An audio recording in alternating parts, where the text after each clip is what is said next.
What's up everyone, how's it going? This is Watch, and in this video we'll be doing a direct head-to-head camera comparison between the GoPro Hero 4 Black Edition versus Sony's brand new 4K action camera, the FDRX1000V. So if you're perhaps in the market for a brand new action camera, whether you're a sports enthusiast or an action camera enthusiast, this is a perfect video for you if you're looking for one that does 4K. So if you're interested in seeing how these two compare against each other, let's get right into this video.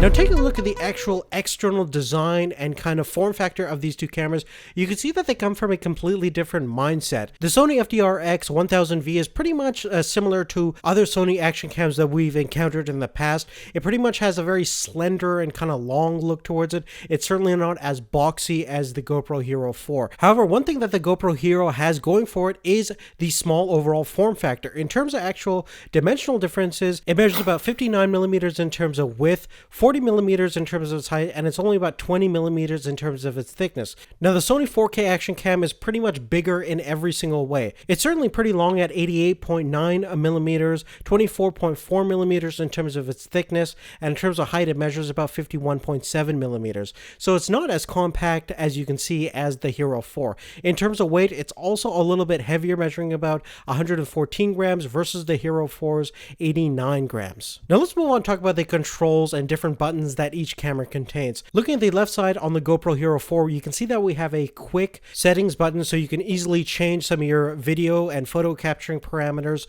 Additionally, this toggles your Wi-Fi on and off, again, a very handy feature. Taking a look at the front of the device, you can see that we have a main power button followed by an LCD display. On the right side of the device, we have a micro HDMI connection so you can output your video to an external monitor or to a TV if you so want. You also have a slot for your micro SD memory cards, followed by a micro USB connection used for power and data transferring. Now taking a look at the controls on the Sony X1000V, most of your main controls are located on the left side of the device, which basically houses a small LCD display followed by two buttons. One is a previous and one is a next button, and if you hold them in combination with each other, you can toggle your GPS and Wi-Fi on and off. Looking at the very top of the device, we have a large single record button, which also doubles up as your power button. So if the camera is off, you can just hit that record button. It'll turn on the camera and start recording automatically. Directly behind the record button, we have a toggle switch,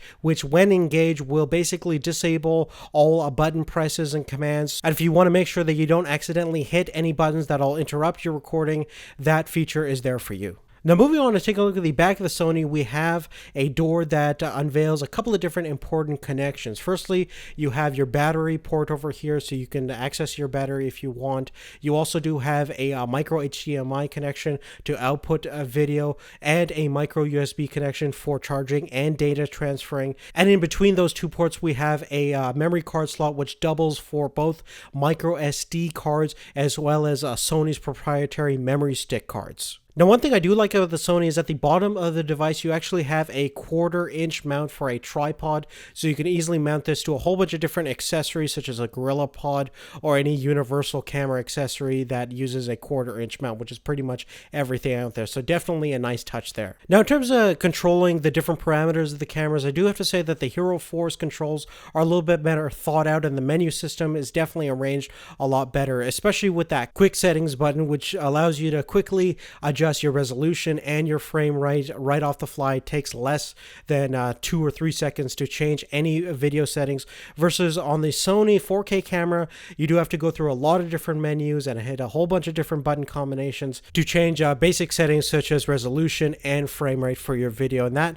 is certainly definitely a downside, especially when you want to capture the moment as fast as possible. Now thankfully both cameras have Wi-Fi enabled, so you can easily use your smartphone or tablet, whether that be an Android or iOS, to change all the different settings on each camera. You also do have a preview of what the camera sees, which is great because none of these cameras come with a built-in display, so that's definitely great if you want to see what the heck you're recording. Now in addition to the Wi-Fi, the Sony 4K camera also has a GPS, so if you're an outdoorsman you can kind of track where you've been and where you're going to go, and I think it's definitely useful for people that go on certain adventures and want to know exactly where they shot the video. And unfortunately that's a sensor and feature that's not available in the Hero 4 at this point. Now moving forward, let's talk about probably one of the most important factors about any camera, especially an action camera, and that's battery life. Now in terms of battery capacity themselves, the Sony comes with a 1240 milliamp hour battery versus the Hero 4 comes with a 1160 milliamp hour battery. So a little bit bigger battery on the Sony. And in terms of the actual battery life is certainly dictated by what kind of settings you're using the camera at. So if you have the Wi-Fi on, GPS on, and what kind of frame rates and resolution you're shooting your video at. For me personally, after many different charge and recharge cycles, at 30 frames per second at 1080p resolution, GoPro Hero 4 Black got somewhere in the vicinity of about an hour and 30 minutes versus my Sony 4K camera got about 1 hour 45 minutes. Now when you're shooting 4K video at let's say 30 frames per second, your battery life definitely goes down quite a bit. I got about an hour and 15 minutes on the Sony and about an hour and 5 minutes on the Hero 4 Black. And as you can see, in both cases, both are not really that great in terms of battery performance. You're definitely going to have to do some upgrading to the batteries themselves, whether that be buying some kind of external battery pack or buying just a whole bunch of these batteries. And when you're shooting 4K on these cameras, although they're more than capable of doing so, the chips themselves internally get quite hot. And with no active cooling, I would definitely be careful on making sure that I don't shoot 4K all the time. Probably the best bet is to have a good balance between different resolutions and only shoot 4K when you need that extra resolution. Okay, so now let's finally talk about some of the image quality parameters of both these two cameras. We'll start with the stills capabilities. Now, Sony's 4K action camera actually has a Carl Zeiss f2.8 aperture lens, so definitely decent for low light performance, as well as some active image stabilization system powered by their steady shot standards. Now, the Hero 4 Black Edition has a 12 megapixel sensor, and although Sony's 4K action camera actually has a 12.8 megapixel sensor, you're limited to shoot up to 8.8 megapixels for your stills capabilities. Both cameras have the capabilities to shoot at a more neutral image profile, so you can basically do some color correction and edit videos and photos in terms of color parameters later on in post if you want more control. Now, for the sake of simplicity on this comparison, we're just going to stick with the factory image profile settings on both cameras, so it's pretty much going to look like what the factory intended the cameras to look like, so we're not going to deal with any editing afterwards in order to keep things as simple as possible. And here you're looking at a scene shot with the Hero 4's camera, so basically at the full 12 megapixels, and it looks pretty good. And when you take a look at the Sony 4K camera, you can see over here that it definitely looks a little bit more contrasty than the GoPro Hero 4, and with that contrast you have a little bit more enhanced sharpness, but you have a little bit more artifacts and less details in the shadow and highlights. Interestingly, both cameras have an intervalometer, so you can easily shoot time-lapse in the daytime or nighttime, which is great for all you people that are time-lapse enthusiasts. So just before we talk about some of the video capturing capabilities, let's go ahead and test out the internal microphones that are built into both of these cameras. What you're listening to right now is the microphone of the Sony FDR-X1000V. This is the internal microphone of the Sony 4K action cam. What you're listening to right now is the internal microphone of the Hero 4 Black. This is the internal microphone of the GoPro Hero 4 Black. Now, in terms of video capturing capabilities, there's quite a bit of options on these two action cameras. This is probably the main features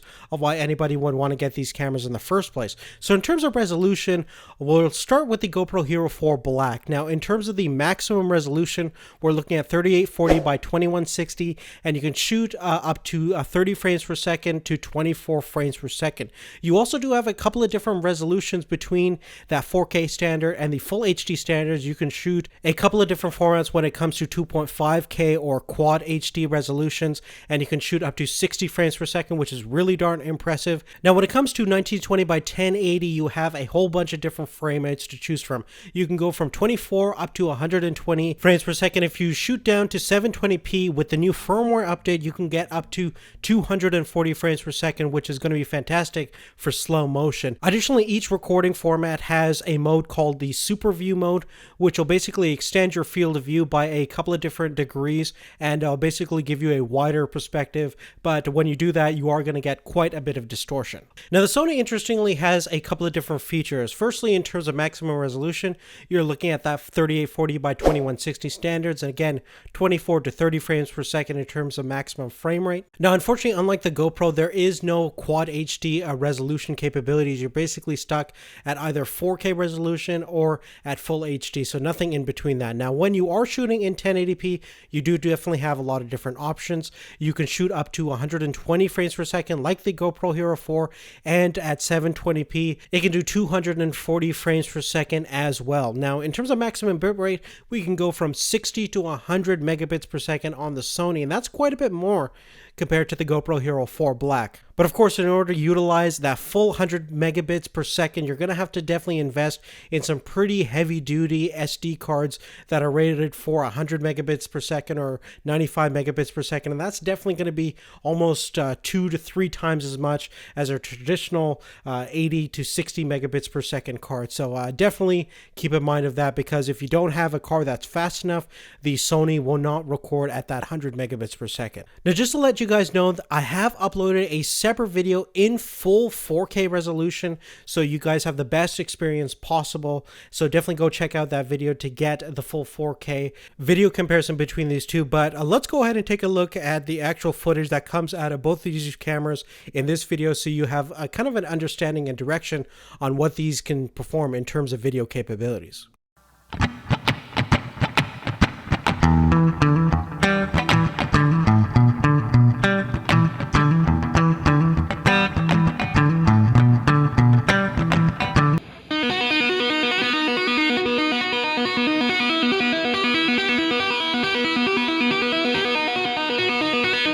Now, I do have to say, in most regards, both these cameras, in terms of video capturing capabilities, are quite equal in terms of the sharpness and the level of detail that you get, especially when you're shooting in 4K. Now, the video quality that comes out of them is certainly different when it comes to color and overall the exposure kind of internal settings that you have on them. And a lot of that issues can be fixed if you shoot in kind of a neutral format and then do some post correction later on.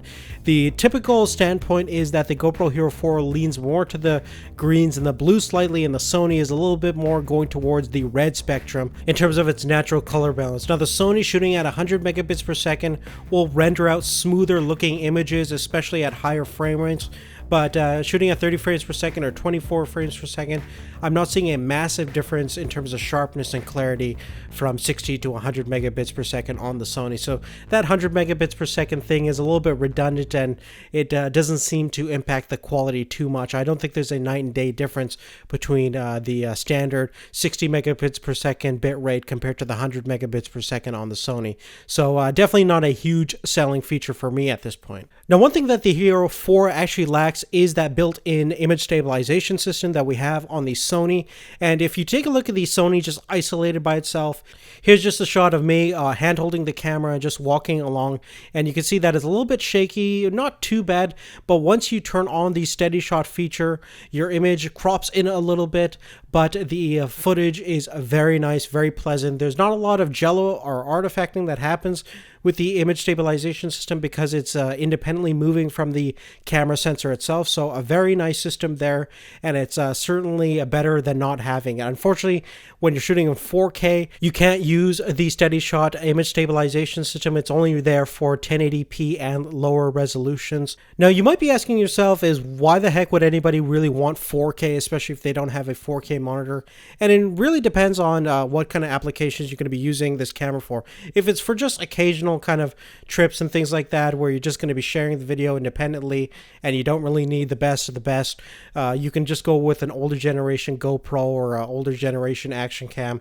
But this is the best action cams that you can get in terms of video capabilities, especially if you're doing stuff like aerial photography, which you're seeing over here. You can see so much detail, and if you don't even have a 4K monitor, you can still see that detail because the bitrate and higher resolution is going to render out details that you typically never see in a 1920 by 1080 image. Now, if you're to ask me which camera was better, I would typically say that they're pretty much on a level playing field. There's not a massive difference between the two when it comes to overall clarity and things like that. The deciding factor is going to be your personal needs and preferences, whether you like the navigation system or some of the different features that the GoPro offers in terms of the quad HD resolution. It definitely has a smaller overall form factor, and if you have a different GoPro accessories already, it's a perfect upgrade for that. If you're kind of neutral in terms of the action camera space, the Sony 4K camera is also a great option. It's a great overall form factor that's more streamlined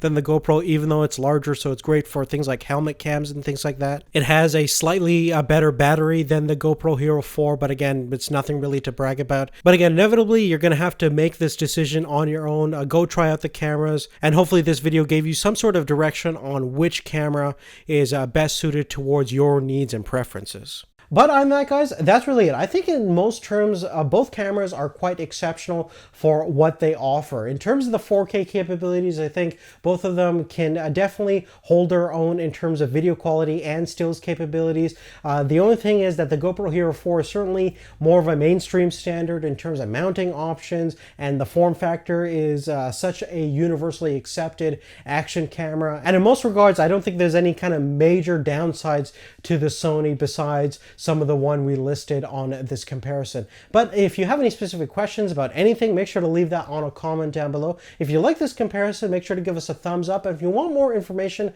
about each product, definitely check out the description below. We have Amazon affiliate links, so if you ever go through our links and get anything on Amazon, it gives us a little bit of kickback, and it doesn't cost you anything extra, but it helps us make videos like this possible. So thank you so much for your support, and we'll see you later. Take care.